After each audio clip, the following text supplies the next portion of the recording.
Penguatan rupiah sepanjang tahun ini cukup signifikan. Pemirsa, sejak akhir tahun lalu nilai tukar rupiah di pasar spot telah menguat lebih dari 2%. Pada perdagangan kemarin, nilai tukar rupiah ditutup pada level 13.463 per dolar Amerika.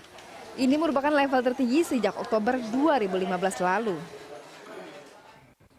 Sejumlah faktor mendorong penguatan rupiah. Dari Asia, penguatan yen cukup menguntungkan posisi nilai tukar rupiah. Terbaru, sentimen penguatan datang dari pernyataan Gubernur The Federal Reserve, Janet Yellen di hadapan Kongres. Janet Yellen menjelaskan ekonomi Amerika Serikat masih tertekan gejolak ekonomi global.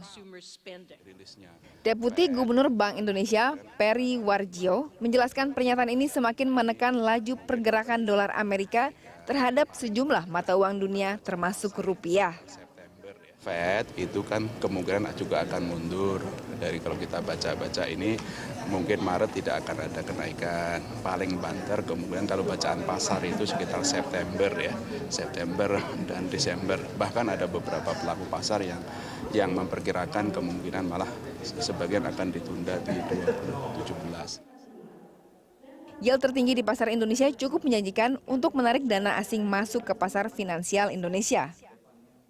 Salah satu indikatornya adalah hasil lelang 5 surat berharga syariah negara yang oversubscribe.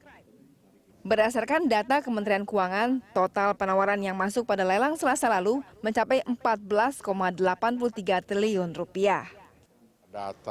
Sementara Menteri Koordinator Bidang Perekonomian Darmin Nasution menyatakan penguatan rupiah didukung oleh data ekonomi kuartal keempat yang memuaskan pasar. Dan itu yang membuat tidak buat kita itu kan sesuatu yang baik karena rupiah kita itu terlalu rendah nilainya. Kalau dia menguat itu masih baik artinya, ya. Karena kenapa itu? Satu, karena hasil data mengenai pertumbuhan ekonomi belum lama ini baik kan data kita ya di kuartal keempat dan itu yang membuat optimisme.